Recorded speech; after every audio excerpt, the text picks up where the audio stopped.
Hello दोस्तों, कैसे हैं आप लोग। उम्मीद है कि आप लोग स्वस्थ होंगे। Good morning class. स्वागत है आपके अपने YouTube channel Hindi by HKM sir में। आज का जो ये वीडियो है वो क्लास 11th और क्लास 12th दोनों के लिए बहुत हेल्पफुल होने वाला है, क्योंकि इस वीडियो में हम प्रश्न और प्रश्नों के साथ उत्तर भी आपके लेकर के आए हैं। और यह जो पाठ्यक्रम है ये आलोक व्रत खंड काव्य पर आधारित है। तो आइए देरी न करते हुए ऐसे ही आप लोग नोट्स बनाइएगा, ऐसे ही लिखिएगा। देखिए, क्वेश्चन नंबर फर्स्ट कह रहा है आलोक व्रत खंड काव्य की प्रमुख घटना को संक्षेप में लिखिए। ये क्वेश्चन 2018 में आया हुआ है। आलोक व्रत खंड काव्य के तृतीय सर्ग का कथानक संक्षेप में लिखिए। क्वेश्चन में देखिएगा पूछ क्या रहा है। आलोक व्रत खंड काव्य में स्वतंत्रता संग्राम की झांकी के दर्शन होते हैं, स्पष्ट कीजिए। 2016 में ये क्वेश्चन आया हुआ था। तो देखिए, सारे क्वेश्चन आप कहीं कहीं नोट कर लीजिएगा। आलोक व्रत को कथासार अपने शब्दों में लिखिए, को नहीं का होगा। आलोक व्रत खंड काव्य की प्रमुख घटना का वर्णन कीजिए, या आलोक व्रत खंड काव्य की कथा वस्तु पर प्रकाश डालिए। ऐसे ही सारे क्वेश्चन हैं, तो आप क्वेश्चन जरूर लिखिएगा। आलोक व्रत खंड काव्य में वर्णित प्रमुख घटनाओं का उल्लेख कीजिए। 2018 में आया है, 14 में आया है, 13 में भी आया है। तो यहाँ पर देखिए आंसर लिखा हुआ, यहाँ से आप लिखेंगे आलोक व्रत खंड काव्य की रचना कविवर गुलाब खंडेलवाल द्वारा की गई है। इस खंड काव्य की कथा युग पुरुष महात्मा गांधी के जीवन पर आधारित है, और इस खंड काव्य की कथा वस्तु निम्नलिखित है। तो इसको कुछ सर्गों में बांटा गया है। तो प्रथम सर्ग में आप देखेंगे, ये देखिए, प्रथम सर्ग में देखेंगे भारत का स्वर्णिम अतीत, अर्थात भारत का इतिहास प्रथम सर्ग में है। तो इसमें है क्या, देखिए यहाँ से आप लिखेंगे सन 1869 ईस्वी में महात्मा गांधी जी का जन्म पोरबंदर नामक स्थान पर हुआ था। गांधी जी का व्यक्तित्व इतना प्रभावशाली था कि समस्त दानवी एवं पार्थिविक शक्तियाँ भी उनके सामने टिक नहीं सकीं। ब्रिटिश शासन, अंग्रेजी हुकूमत भयभीत हो गई। गांधी जी ने अपने साहस और शक्ति से शासन के कर अत्याचारों और दमनात्मक कार्यों से पीड़ित जनता को शक्ति प्रदान की। गांधी जी के रूप में भारतीय जनता को नया जीवन स्रोत मिला। अब द्वितीय सर्ग में देखिएगा, द्वितीय सर्ग में क्या है, द्वितीय सर्ग में है गांधी जी का प्रारंभिक जीवन। प्रथम सर्ग में क्या था, भारत का स्वर्णिम अतीत था। द्वितीय सर्ग में क्या है, गांधी जी का प्रारंभिक जीवन। क्वेश्चन कैसे बनते हैं, देखिए क्वेश्चन भी आपको हम दिखा देते हैं, क्वेश्चन जरूर नोट करिएगा। आलोक व्रत खंड काव्य के द्वितीय सर्ग की कथा अपने शब्दों में लिखिए, ये प्रश्न है। और आप जब आंसर लिखेंगे तो अब आंसर यहाँ से लिखेंगे। ये देखिए युवा होने पर गांधी जी का विवाह कस्तूरबा के साथ हो गया, ये प्रारंभिक जीवन था। कुछ समय पश्चात ही उनके पिताजी का स्वर्गवास हो गया। उनकी मृत्यु के समय गांधी जी अपने पिता के पास नहीं थे। फिर उच्च शिक्षा ग्रहण करने के लिए वह इंग्लैंड चले गए, विदेश चले गए। गांधी जी की माता जी को यह डर सता रहा था कि उनका पुत्र विदेश में जाकर के मांस मदिरा का सेवन न करने लगे। इसीलिए विदेश जाने से पहले उन्होंने अपने पुत्र से एक वचन लिया था। देखिए, ये आज जो लिखा हुआ ये कोटेशन है। कोटेशन जब आप लिख देते हैं तो आपके नंबर बहुत बढ़ जाते हैं, इफ़ेक्टिव हो जाता है। तो आप क्या लिखेंगे, मध्य मास मदिराक्षी से बचने की शपथ दिलाकर माँ ने तो दी विदा पुत्र को मंगल तिलक लगाकर। कितनी अच्छी लाइन लिखी हुई है। और आप ऐसे ही लिखेंगे, अपनी शिक्षा समाप्त करके जब गांधी जी स्वदेश लौटे, अपने देश लौटे, भारत लौटे, तो उन्हें ज्ञात हुआ कि उनकी माता जी उन्हें छोड़कर स्वर्ग सिधार गई हैं। यह सुनकर उन्हें अत्यधिक कष्ट हुआ। तो द्वितीय सर्ग में उनका प्रारंभिक जीवन था। और तृतीय सर्ग में क्या है, बहुत बार पूछता है तृतीय, आलोक व्रत खंड काव्य के तृतीय सर्ग की समीक्षा कीजिए। तो तृतीय सर्ग में गांधी जी का अफ्रीका प्रवास है। आइए देखते हैं, स्टार्ट करते हैं। यहाँ ये क्वेश्चंस हैं। आलोक वृत्त खंडकाव्य के तृतीय सर्ग की कथा वस्तु पर प्रकाश डालिए। 2018 में आया हुआ है। आलोक वृत्त खंडकाव्य के तृतीय सर्ग का कथानक संक्षेप में लिखिए। 2016 में आया हुआ है। आलोक वृत्त के तृतीय सर्ग में वर्णित गांधी जी के मानसिक संघर्ष को अपने शब्दों में लिखिए। 2014 और 13 में आया है। तो आंसर आप सीधे यहाँ से लिखेंगे। यहाँ से देखें, दक्षिण अफ्रीका में, यहाँ से दक्षिण अफ्रीका में एक बार गांधी जी रेल में प्रथम श्रेणी में यात्रा कर रहे थे। एक गोरे ने अर्थात एक अंग्रेज ने उन्हें अपमानित करके गाड़ी से नीचे उतार दिया। रंग भेद की इस नीति को देखकर वह बहुत दुखी हुए। वह शांत भाव से एकांत में बैठे ठिठुरते रहे। वे वहाँ बैठे बैठे भारतीयों की दुर्दशा पर चिंतन करने लगे। उन्होंने अपनी जन्मभूमि से दूर विदेश की भूमि पर बैठकर मानवता के उद्धार का संकल्प लिया। सत्य और अहिंसा के इस मार्ग को उन्होंने सत्याग्रह का नाम दिया। उन्होंने दक्षिण अफ्रीका में सैकड़ों सत्याग्रहियों का नेतृत्व भी किया और संघर्ष में विजय प्राप्त की। ये था तृतीय सर्ग। एक ही वीडियो में आपको हम सारे सर्ग बताए दे रहे हैं, कैसे क्वेश्चन बनते हैं वो भी हम आपको बताए दे रहे हैं। तो आपका फ़र्ज है कि आप चैनल को ज़्यादा से ज़्यादा लाइक, सब्सक्राइब एंड शेयर कीजिए और कमेंट सेक्शन में कमेंट करके ज़रूर बताइए कि आपको ये वीडियो कैसा लगा। तो चतुर्थ सर्ग में गांधी जी का भारत आगमन हुआ, अर्थात गांधी जी भारत वापस लौट करके आए। अब क्वेश्चन कैसे बनता है? चतुर्थ सर्ग पर क्वेश्चन बनता है, आलोक वृत्त के चतुर्थ सर्ग की घटना का उल्लेख कीजिए। आलोक वृत्त के चतुर्थ सर्ग का सारांश लिखिए। आलोक वृत्त खंडकाव्य के चतुर्थ सर्ग की कथा संक्षेप में लिखिए। ये इतने सारे क्वेश्चन बनते हैं। आप आंसर कैसे लिखेंगे? आंसर भी आपके सामने स्क्रीन पर उपलब्ध है। तो आप लिखेंगे, गांधी जी दक्षिण अफ्रीका से भारत वापस आ जाते हैं। भारत आकर उन्होंने लोगों की स्वतंत्रता प्राप्त करने हेतु जागृत किया।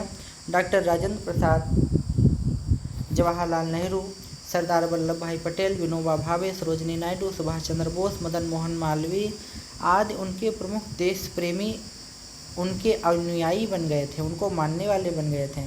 गांधी जी के आह्वान पर देश के महान नेता एकजुट होकर सत्याग्रह की तैयारी में जुट गए। गांधी जी ने चंपारण में नील की खेती को लेकर आंदोलन प्रारंभ किया, जिसमें वे सफल भी रहे। उनके भाषण सुनकर के विदेशी सरकार विषम स्थिति में पड़ जाती है। इस आंदोलन में सरदार वल्लभ भाई पटेल का व्यक्तित्व अच्छी तरह निखर कर सामने आता है। तो ये था चतुर्थ सर्ग। अब आप देखेंगे पंचम सर्ग। पंचम सर्ग में क्या है? पंचम सर्ग में है असहयोग आंदोलन। गांधी जी के समय समय पर आंदोलन होते रहे हैं, तो उन्हीं में से एक महत्वपूर्ण आंदोलन था असहयोग आंदोलन। क्वेश्चन कैसे बनते हैं पंचम सर्ग पर? ये देखिए, क्वेश्चन लिखिएगा उसके बाद ही आंसर लिखिएगा। आपके नोट्स बहुत अच्छे और सुंदर होने चाहिए। आलोक वृत्त खंडकाव्य के पंचम सर्ग, जिसका नाम है असहयोग आंदोलन की कथा पर संक्षिप्त प्रकाश डालिए। तो आप आंसर कैसे लिखेंगे? गांधी जी के नेतृत्व में स्वाधीनता आंदोलन निरंतर बढ़ता गया, अर्थात स्वाधीनता का मतलब होता है स्वतंत्रता, अपने अधीन। अंग्रेजों की दमन नीति भी बढ़ती गई। गांधी जी के ओजस्वी भाषण ने भारतीयों में नई स्फूर्ति भर दी, लेकिन अंग्रेजों की फूट डालो और शासन करो की नीति ने यत्र तत्र सांप्रदायिक दंगे करवा दिए। गांधी जी को बंदी भी बना लिया गया। जेल में गांधी जी अस्वस्थ हो गए और अंत में उन्हें छोड़ भी दिया गया। जेल से आकर गांधी जी हरिजनोद्धार, हरिजन के लिए, अब यहीं पर देखिए, हरिजन का मतलब होता है ईश्वर के लोग। अब कुछ लोग इसका गलत अर्थ निकालते हैं कि जो हरि होता है हरिजन होता है, हरिजन नहीं हरिजन कहा था। हिंदू मुस्लिम एकता, शराब मुक्ति, खादी प्रचार आदि के रचनात्मक कार्य में लग गए। हिंदू मुस्लिम एकता के लिए गांधी जी ने 21 दिनों का उपवास भी रखा। और एक यहाँ पे देख लीजिए, श्लोक आप लिख देंगे, एक कोटेशन आप लिख देंगे तो आपके अंक बहुत अच्छे मिल जाएंगे। आत्मशुद्धि का यज्ञ कठिन, यह पूरा होने को जब आया, बापू ने 21 दिनों के अनशन का संकल्प सुनाया। तो ये था आपका पंचम सर्ग। अब आप देखेंगे षष्ठम सर्ग। षष्ठम सर्ग में हो नमक सत्याग्रह। क्या है? नमक सत्याग्रह। नमक सत्याग्रह में आप देखेंगे आलोक वृत्त खंड काव्य के षष्ठम सर्ग, ये प्रश्न बनेंगे, का सारांश अपने शब्दों में लिखिए, या नमक सत्याग्रह पूछ लेगा तो आपको ये याद रखिएगा कि नमक सत्याग्रह आपके षष्ठम सर्ग में है। कैसे लिखेंगे? आंसर देख लीजिए। अंग्रेजों के द्वारा लगाए गए नमक कानून को तोड़ने के लिए गांधी जी ने समुद्र के तट पर बसे दांडी नामक स्थान तक की पैदल यात्रा 24 दिनों में पूरी की। नमक आंदोलन में हजारों लोगों को बंदी बनाया गया। तत्पश्चात अंग्रेज शासकों ने गोल्डमेज सम्मेलन बुलवाया, जिसमें गांधी जी को बुलाया गया। इस कॉन्फ्रेंस के साथ साथ कवि ने वर्ष 1937 के प्रांतीय स्वराज की स्थापना संबंधी कार्यकलापों का सुंदर वर्णन किया है। तो ये था षष्ठम सर्ग। अब आप देखेंगे सप्तम सर्ग। सप्तम सर्ग में वर्ष 1942 की जनक्रांति है सप्तम सर्ग में। तो आलोक वृत्तखंड काव्य के सप्तम क्वेश्चन कैसे बनेंगे? सप्तम सर्ग में निरूपित वर्ष 1942 की जनक्रांति का वर्णन अपने शब्दों में कीजिए। अगर 1942 की क्रांति पूछ ले तो आप जान लीजिए ये सप्तम सर्ग से लिया गया है। आंसर आप कैसे लिखेंगे? आंसर यहाँ से लिखेंगे, द्वितीय विश्व युद्ध आरंभ हो गया। अंग्रेज सरकार भारतीयों को सहयोग तो चाहती थी, परंतु उन्हें पूर्ण अधिकार देना नहीं चाहती थी। वो चाहते थे कि भारतीय लोग सहयोग करें, लेकिन अधिकार अंग्रेजों का ही रहे। तो क्रिप्स कमीशन की असफलता के पश्चात वर्ष 1942 में गांधी जी ने भारत छोड़ो आंदोलन छेड़ दिया था। संपूर्ण देश में विद्रोह की ज्वाला धधक उठी थी। तभी ये कोटेशन भी आप लिख दीजिएगा। थे महाराष्ट्र, गुजरात उठे, पंजाब उड़ीसा साथ उठे, बंगाल इधर, मद्रास उधर, मरुस्थल में थी ज्वाला घर घर। लोगों में काफ़ी आक्रोश फैल गया था। आप फिर यहाँ से लिखिएगा, जितना बड़ा आप लिखेंगे उतना ही ज़्यादा आपको नंबर मिलेंगे। कवि ने इस आंदोलन का बड़ा ही ओजस्वी भाषा में वर्णन किया है। बम्बई के अधिवेशन के बाद, जो कि अब नाम मुंबई हो गया है, गांधी जी सहित सभी भारतीय नेता जेल में डाल दिए गए। इस पर संपूर्ण भारत में विद्रोह की ज्वाला भड़क उठी। कवि ने पूज्य बापू एवं कस्तूरबा के मध्य हुए वार्तालाप का बड़ा सुंदर चित्रण किया है। यह था सप्तम सर्ग। अष्टम सर्ग में आप क्या देखेंगे? अष्टम सर्ग में आप देखेंगे भारतीय स्वतंत्रता का अरुणोदय, अर्थात भारत स्वतंत्र होने वाला ही था, तब का समय है ये देखिए, ये कुछ प्रॉब्लम आ गई है, हम उसको सही करने का प्रयास करते हैं। थोड़ा सा अष्टम सर्ग में देखें, अष्टम सर्ग में है भारतीय स्वतंत्रता का अरुणोदय। तो यहाँ से तो देशवासियों के अथक प्रयासों और बलिदानों के फलस्वरूप भारत स्वतंत्र हो गया। स्वतंत्रता प्राप्ति के साथ ही देश में सांप्रदायिक झगड़े आरंभ हो गए। हिंसा की अग्नि चारों ओर भड़क उठी। इन सबको देखकर बापू अत्यंत व्यथित हो गए। वे कह उठे कि प्रभो, इस देश को सत्य शपथ दिखाओ, लगी जो आग भारत में उसे बुझाओ, मुझे दो शक्ति इसको शांत कर दें, लपट में रोष की निज शीश धर दें। तो ये आप कोटेशन अगर लिख देंगे तो आपके नंबर इंक्रीज हो जाएंगे। उसके बाद क्वेश्चन और भी बनते हैं। देखिए कौन से क्वेश्चन बनते हैं। आलोक वृत्त खंड काव्य की प्रमुख विशेषताओं को संक्षेप में लिखें। यहाँ देखिए आंसर आप कैसे लिखेंगे? विशेषता पूछ रहा है तो विशेषता में यहाँ से कवि गुलाब खंडेलवाल द्वारा रचित आलोक वृत्तखंड काव्य में महात्मा गांधी के जीवन को चित्रित किया गया है। इसकी कथा वस्तु संबंधी विवेचन कुछ इस प्रकार है। तो कथानक की व्यापकता आप हेडिंग डालेंगे, उसमें लिखेंगे आलोक वृत्तखंड काव्य की कथानक महात्मा गांधी के जीवन वृत्त पर आधारित है। इसमें महात्मा गांधी के सदाचार एवं मानवता के गुणों से प्रकाशित व्यक्तित्व को चित्रित किया गया है। उन्होंने भारतीय संस्कृति की चेतना को अपने सद्गुणों एवं सद्विचारों से प्रकाशित किया है। उन्होंने सत्य, प्रेम, अहिंसा आदि मानवीय भावनाओं का प्रकाश फैलाया है। अतः इस जीवन वृत्त को आलोक वृत्त कहा जा सकता है। यह कथानक महात्मा गांधी के जीवन वृत्त पर आधारित है, पर साथ साथ ही इसमें पंडित मोतीलाल नेहरू, पंडित मदन मोहन मालवीय, महात्मा गांधी की माता, उनकी पत्नी, सरदार वल्लभ भाई पटेल, पंडित जवाहरलाल नेहरू, डॉक्टर राजेंद्र प्रसाद आदि के जीवन की झांकियाँ भी सम्मिलित हैं। दूसरी हेडिंग आप देखेंगे, विशेषताएं हैं। कथा का संगठन।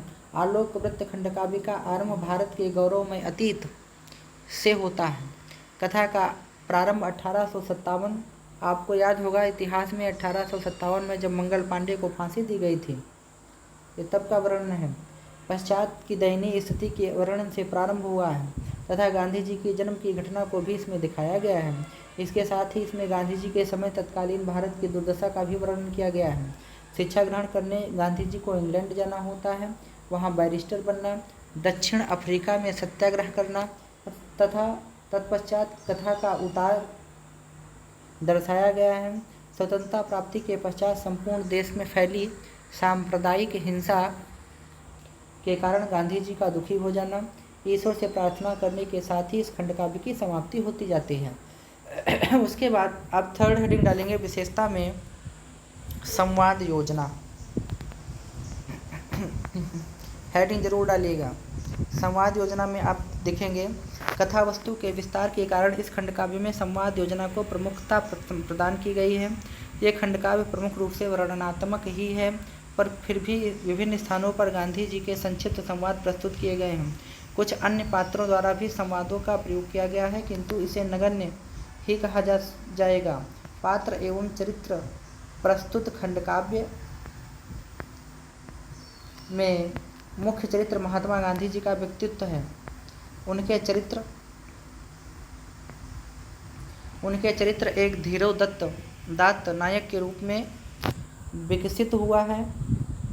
यद्यपि उनमें कुछ दुर्बलताएं भी हैं, तो ये पूरा ना लिख करके आप सीधे हेडिंग डाल दीजिएगा, थोड़ा सा उसमें लिख करके पात्र एवं चरित्र चित्रण, ये बहुत ही मोस्ट इम्पॉर्टेंट है। प्रस्तुत खंडकाव्य में मुख्य चरित्र महात्मा गांधी जी का व्यक्तित्व है।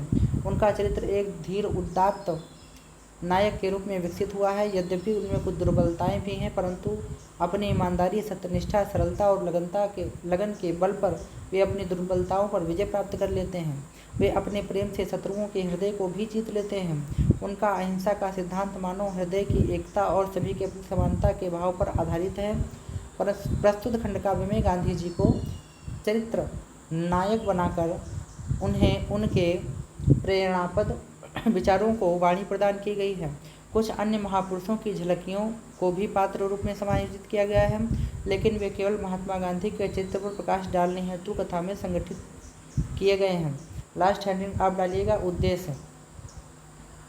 इस आलोक वृत्त खंड काव्य या कथा के संगठन का उद्देश्य राष्ट्रीयता, सत्य, अहिंसा, मानवीयता आदि सद्गुणों के प्रति भावनात्मक संवेग उत्पन्न करके समाज में उनका महत्व स्थापित करना है। इस प्रकार यह स्पष्ट है कि आलोक वृत्त में गांधी जी जैसे महानायक के गुणों को आधार बनाकर काव्य की रचना की गई है। कथा की पृष्ठभूमि विस्तृत है। गौड़ पात्रों का चित्रण नायक के चित्र की विशेषताओं को प्रकाशित करने हेतु किया गया है। आइए कुछ क्वेश्चंस भी बनते हैं, पढ़ लेते हैं।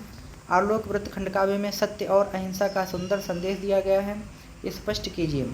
आलोक वृत्त पीड़ित मानवता को सत्य और अहिंसा का संदेश देता है, इस कथन को स्पष्ट कीजिए। देखिए, सबसे पहले आप आलोक का अर्थ समझ लीजिए। आलोक का अर्थ होता है प्रकाश। आलोक वृत्त खंडकाव्य के उद्देश्य या संदेश को स्पष्ट कीजिए। आलोक वृत्त खंडकाव्य के नामकरण की सार्थकता को स्पष्ट करते हुए उसके उद्देश्य पर प्रकाश डालिए।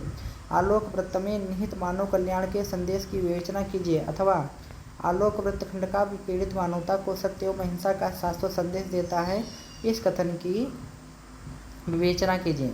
तो आप सीधे आंसर लिखेंगे यहाँ से, आलोक वृत्त शीर्षक की सार्थकता।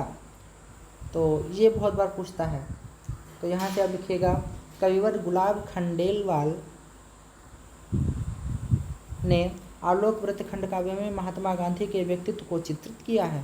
महात्मा गांधी के चरित्र को हम प्रकाश स्वरूप कह सकते हैं, क्योंकि उन्होंने अपने सद्गुणों एवं सद्विचारों से भारतीय संस्कृति की चेतना को प्रकाशित किया है।